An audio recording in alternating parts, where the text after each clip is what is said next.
1, a 2, a 1, 2, 3.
Hey everyone, welcome back to Music with Ryan. Thank you for joining me. This week's featured lesson, we're going to check out an original composition I've entitled Groovin' Country and Blues. It's in the key of A, and of course it's fingerstyle, right? So it has that country and blues, Travis style, atmosphere, and technique to it. You know, we're going to be doing the alternate bass and the thumb, and working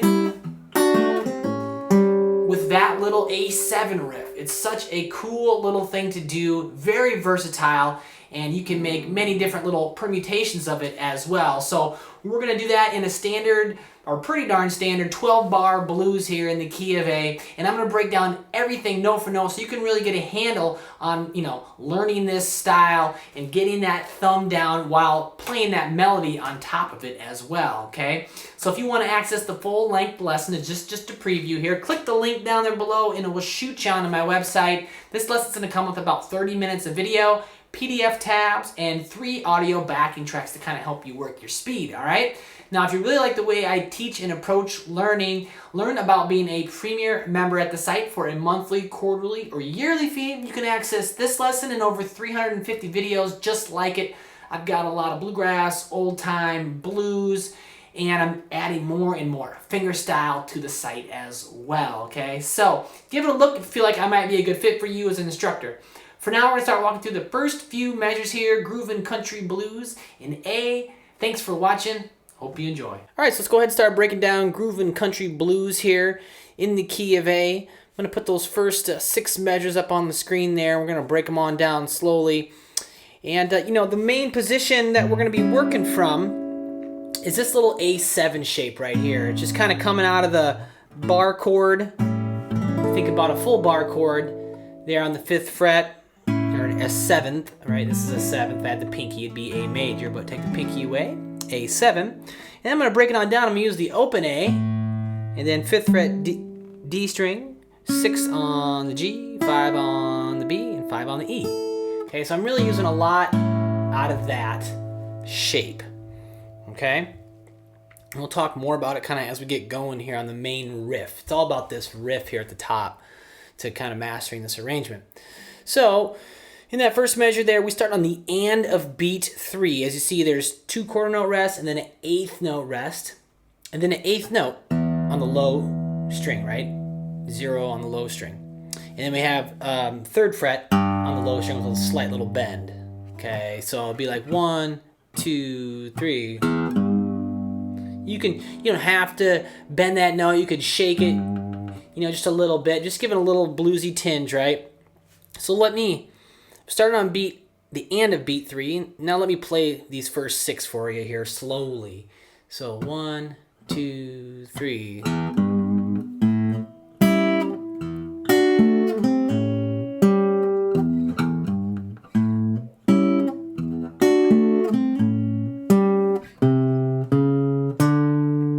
I walk it up to the D7. So it's just a 12-bar blues, right, for the most part. And got that A7, So again, that first measure, and 4. You can give it a little bend or a little shake, and 4. But it's starting on the and of 3. That might be a little tricky. 1, 2, 3. And then the second full measure, open A, and then make our A7 chord, and we're gonna pluck the D, the G, and the B all together. The thumb is on the bass still, you know, open A is the first bass note, and then the thumb comes down to the D string, and then 5, 6, 5. And then the low string, thumb on the low string. And then my third finger is going to come to the 7th fret. It's going to bar or flatten across the 7th fret. And we need the B in the G string and the B string, okay? And again, I've used that kind of flat fingered shape. If you ever played like the flat finger bar chord, that's exactly what it's coming out of. So, and those 7s are on the and of beat 3 as well.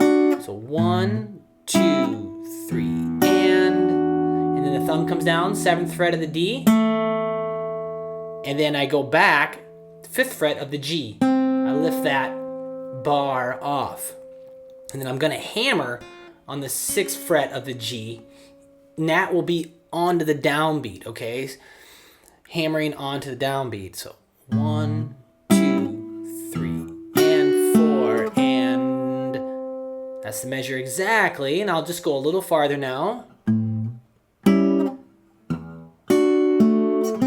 1. So on measure 3, I'm gonna hammer onto the 6th fret, and the thumb is gonna play the A string, and that has to happen at the same time. And 1, and 1. So that's always tricky for me, is to hammer on a note and pluck a different note, you know, on the same beat. And that can be something that you may need to practice or really be mindful of. I know it's one of those little things in this style of music that took me a little bit of time to get used to, or how it feels, right?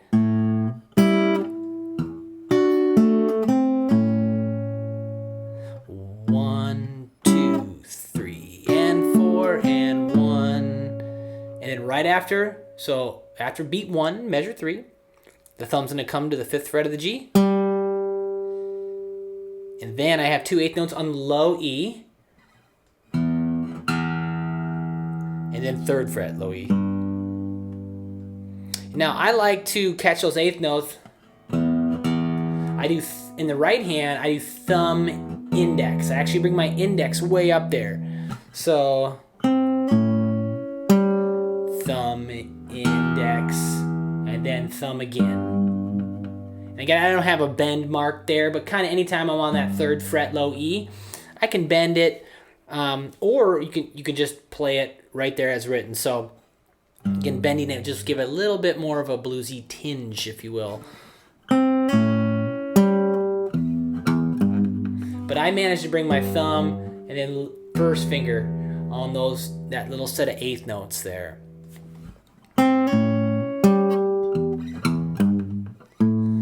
And then it kind of starts over here, measure 4.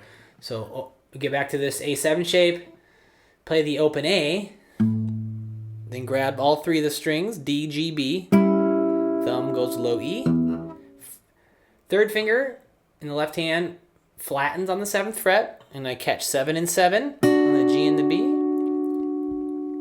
Thumb catches the D then, and then here we are, go back to 5 on the G, and then hammer, going forward, hammer on a 6th fret, and the thumb plays the A string as well. And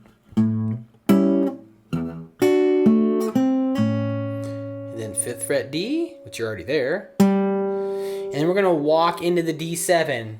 So 3rd fret, A string, you pluck it with the thumb. 4th fret, A string, pluck it with the thumb. And then I'm gonna get into my D7 shape right here, which is just like C7, right? C with the pinky is C7, and just move it up 2 frets. Got the D7. And so measure 6 of this line, thumb plays that all by itself. The A string, 5th fret. And then I'm going to pinch the D in the B string. Okay, use thumb and middle finger down here. So 1, 2, then 5th fret on the low E. 3rd finger needs to move here. And then I'm going to pinch D and G again. So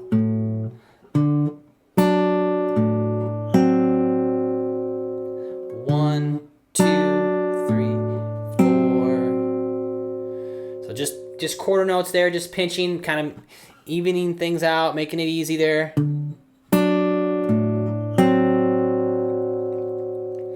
then we'll move on here in a second.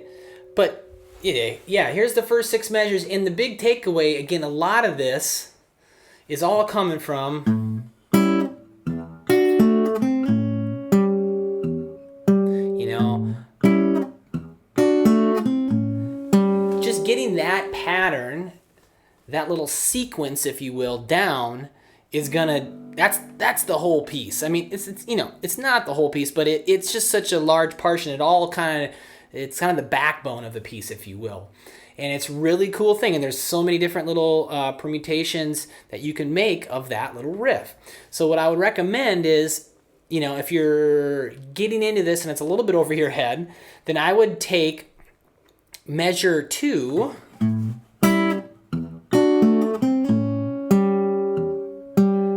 and just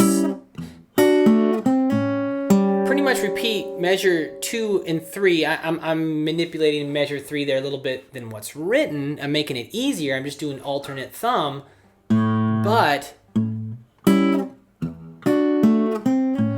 thumb, thumb, and then repeat.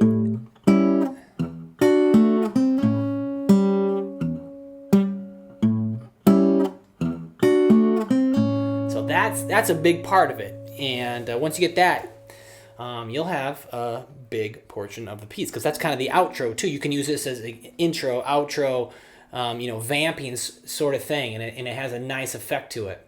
So let me play these first 6 measures again in context a couple times so you can hear it go by. So at the beginning, so 1, 2, 3.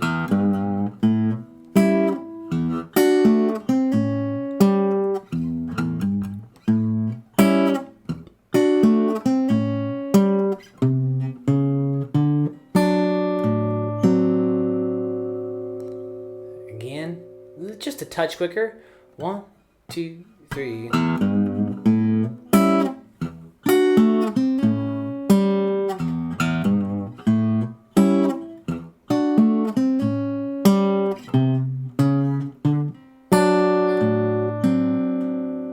All right, there it is.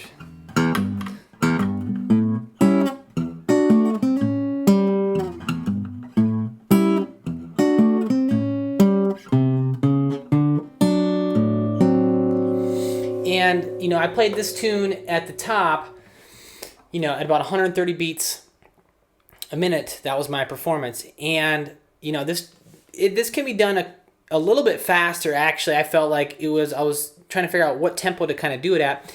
You can certainly do it a little bit faster, and it totally works. It kind of gets rolling along a little bit better, a little more bouncy. But at the same time, I really like to do it. I didn't want to do it too fast because I felt like it needed to be just you know, laid back and bluesy, and so I really tried to you know, capture that a little bit and play at that little bit slower tempo.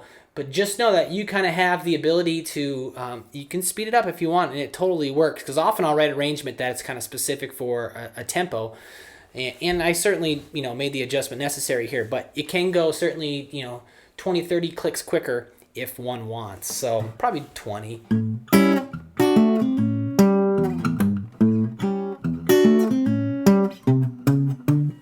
know, it can be there, or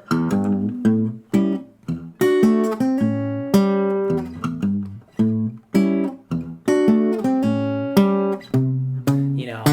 So yeah, I kind of chose again to do it at that slower tempo, a little saucier, right? A little more grooving and laid back. But yeah, you kind of have a little bit of liberty with the tempo that you'd like to, you know, kind of approach this tune. So yeah, let's move on. We'll put the next few measures on the screen when you are ready. Here we go. 2, 3.